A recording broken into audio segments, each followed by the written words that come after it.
Je m'appelle Nora Vendive, j'ai 48 ans. Je suis d'origine algérienne par mes deux parents, de la région de Sétif plus précisément. Et j'ai grandi dans la région toulousaine, dans le sud de la France. J'ai la joie d'être la maman d'un adolescent, Ziad, qui a aujourd'hui 15 ans. Et je suis la dernière d'une grande fratrie de 3 frères et 3 sœurs. Nos parents ont toujours mis l'accent sur l'éducation, de sorte à ce que nous puissions construire notre avenir professionnel. Et très jeune, j'avais déjà soif de découvrir le monde. Et c'est dans cet esprit-là qu'à 25 ans, j'ai pris mon sac à dos et que je suis partie seule à Cuba, dans une famille, découvrir la culture cubaine.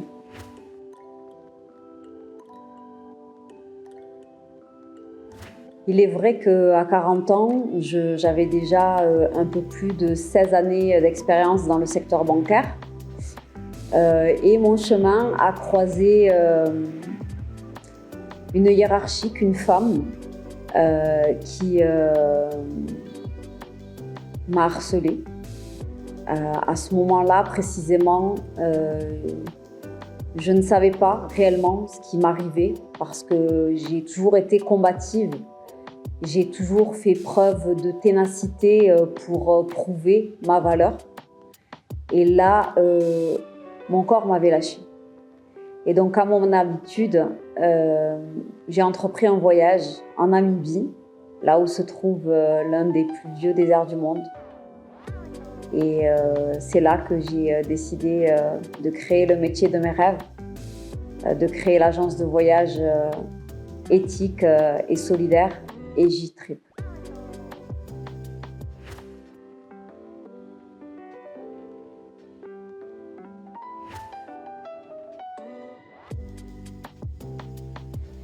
Alors, ce qui m'a poussée à rebondir, au départ, je ne l'ai absolument pas intellectualisé. J'étais encore dans mes mouchoirs. J'avais besoin de reconnecter à la vie et partir donc effectuer un tel road trip au milieu de la nature, parce que vraiment la Namibie, c'est un espace où les paysages sont vraiment incroyables et c'était vraiment époustouflant que de pouvoir admirer l'immensité de la vie comme ça, de cette manière-là, et de pouvoir faire l'ascension de cette dune alors que je ne l'avais absolument pas conscientisée, m'a permis de me défaire de toutes les couches vestimentaires que j'avais, parce que j'avais chaud. Et puis quelques années plus tard, je me suis rendu compte qu'en fait, ce n'était pas les couches vestimentaires dont je me suis délestée, mais plutôt tout le poids que j'avais porté durant toutes ces dernières années. Et c'est ça qui m'a fait également comprendre que c'était une page, voire un livre qui se terminait et non pas la fin de mon histoire. Donc voilà ce que ça a été.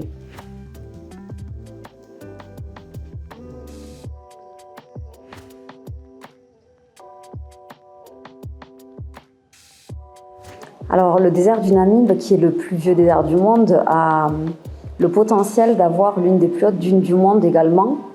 Et comme je n'avais pas du tout prévu, comme je l'avais dit, de pouvoir faire l'ascension de cette dune, je n'étais pas équipée pour ça.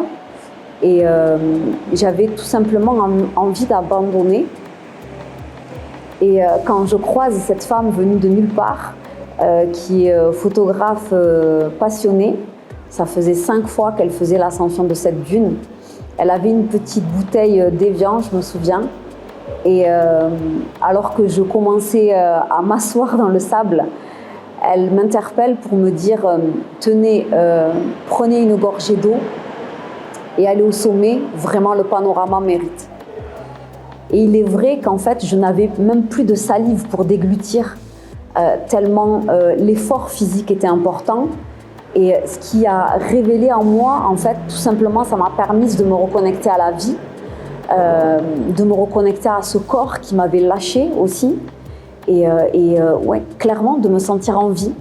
Et cette gorgée d'eau, ça a été le second souffle que l'on cherche quand on fait du sport, et il m'a permis vraiment d'arriver au sommet de pousser ce cri de délivrance face à un panorama incroyable qui m'a littéralement envoûtée, tellement il était sublime. Et c'est là en fait que je me suis posé la question de savoir si j'avais une baguette magique là, tout de suite, maintenant, et que j'avais envie de créer ce métier de mes rêves, quel serait-il? Et tout simplement, j'avais envie de partager ce panorama exceptionnel et de pouvoir remettre du sens au voyage. Et c'est à ce moment-là précis que j'ai décidé, et c'est moi qui ai pris la décision, de tourner cette page du secteur bancaire.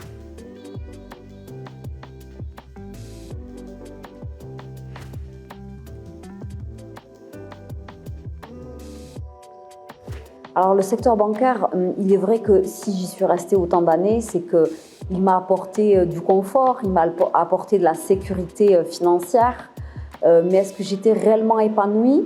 Là, aujourd'hui, quelques années plus tard, je crois que non. En revanche, ça a été une très belle école. Une école parce qu'il est indispensable d'être structuré, organisé. J'ai pu manager des équipes.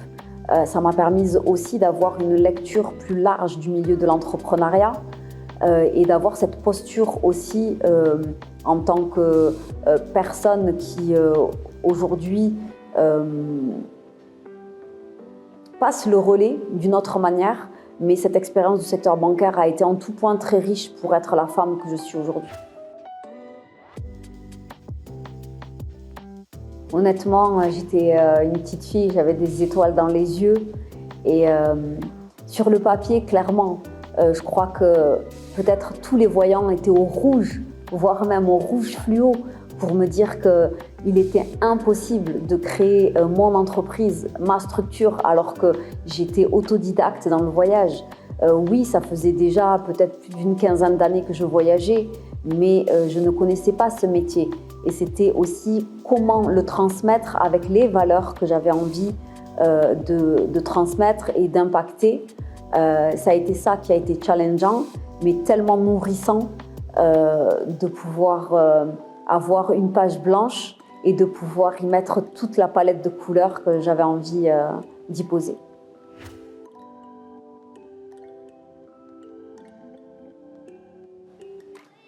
Chez les femmes, ce qui me touche, c'est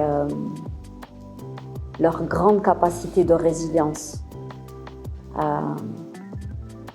Si je m'autorisais à dire que pour moi, l'avenir, il se conjugue au féminin, on a un potentiel incroyable, indescriptible. Nous sommes puissantes. Et c'est juste l'espace, en fait, de pouvoir connecter ces différentes pièces du puzzle qui vont nous permettre pleinement de déployer nos ailes. Donc j'ai envie de dire, moi, aux femmes, qu'elles expérimentent, qu'elles trébuchent, qu'elles se trompent, parce que c'est là la clé de savoir justement qui l'on est, ce à quoi on aspire, pour mieux affiner sa trajectoire et dessiner le lieu de notre destinée.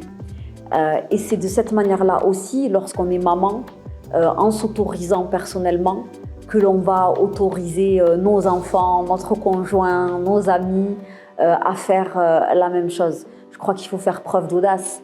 Et c'est exactement pour ça que je peux intervenir actuellement pour organiser des masterclass sur le leadership féminin, sur l'audace. Et je crois, là encore une fois, avec quelques années, c'est même pas je crois, je suis certaine que l'audace, elle s'acquiert, même si on pense ne pas en avoir, à force de faire et d'aller arborer des sentiers non balisés, on se rend compte qu'elle fait partie de nous. Il faut juste passer un cap et oser sans intellectualiser et se poser trop de questions.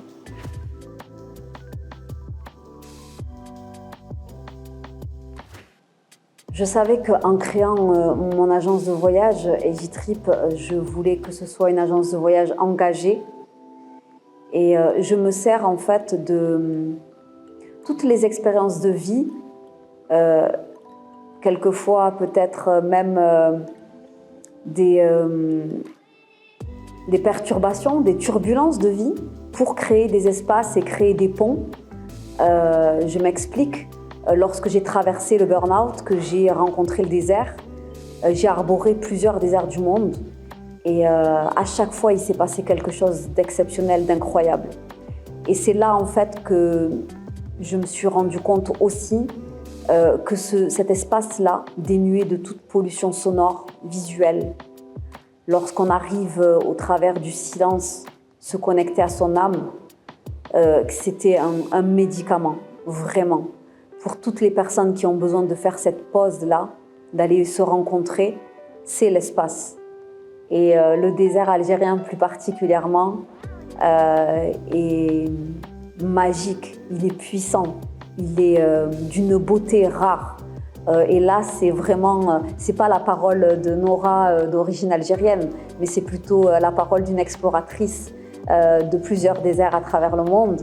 Et j'incite vraiment toutes les personnes à pouvoir un jour se rendre dans le désert algérien. C'est dans ces espaces de désert que moi j'ai décidé de créer des voyages intérieurs-extérieurs qui permettent à tout un chacun de pouvoir se reconnecter à l'essentiel, sous différentes thématiques, que ce soit le silence ou que ce soit la déconnexion. Il y a plusieurs thématiques au travers des voyages que nous véhiculons dans l'agence CJ-Trip. Ensuite, il y a les voyages solidaires, où là, nous décidons d'offrir notre temps auprès des nécessiteux, des tribus, des ethnies. Prochainement, nous organisons un voyage, un rendez-vous en terre Maasai, où là, à leur côté, nous allons œuvrer pour rendre leur quotidien meilleur. Mais nous avons l'humilité de nous dire que nous ne sommes pas meilleurs qu'eux. Nous allons faire ensemble. J'aime beaucoup je ne sais pas si vous connaissez Ubuntu, je suis parce que nous sommes. C'est exactement ça, les valeurs qui sont transmises dans ces voyages solidaires. Et nous parcourons le monde pour redonner du sens au voyage. Le troisième volet des voyages que nous transmettons, ce sont des voyages d'unicité et thérapeutiques dans lesquels sont réunis des personnes valides, des personnes en situation de handicap et des personnes en rémission de cancer.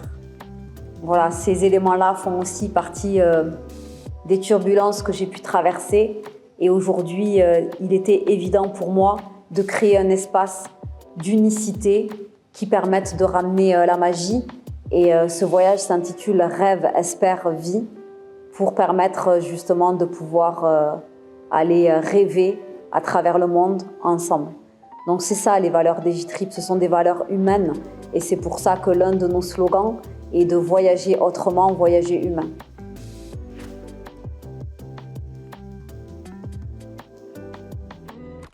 Ces voyages, ils sont destinés à tous les amoureux du voyage, à ceux qui ont envie d'y mettre du sens, justement. Et la majorité des voyages sont accessibles à toute personne. Il est vrai que certains voyages solidaires sont ouverts également aux adolescents parce que je crois que c'est une période où on peut, nous, en tant que parents, transmettre des valeurs humaines que les ados n'apprennent pas à l'école. Et cet espace de voyage où nous ne sommes plus parents, nous ne sommes plus enfants, crée des souvenirs inoubliables pour ce binôme et de jolis souvenirs.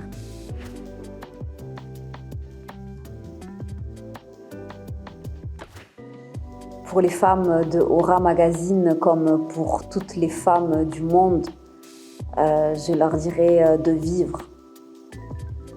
Ça peut paraître simple comme propos, mais je crois que nombreuses sont ces femmes qui existent au travers d'un prisme que l'on leur a demandé d'avoir, ou peut-être que la société nous incite à avoir. Il est important aussi, comme je le disais précédemment dans mes propos, d'apprendre à se connaître pour vivre dans toute notre entièreté et de pouvoir vraiment se rendre compte que la vie, elle est belle. Elle est vraiment très, très belle. Et je leur dirais qu'au travers de ces expériences-là, de voyager. C'est vraiment le meilleur moyen de pouvoir se rencontrer.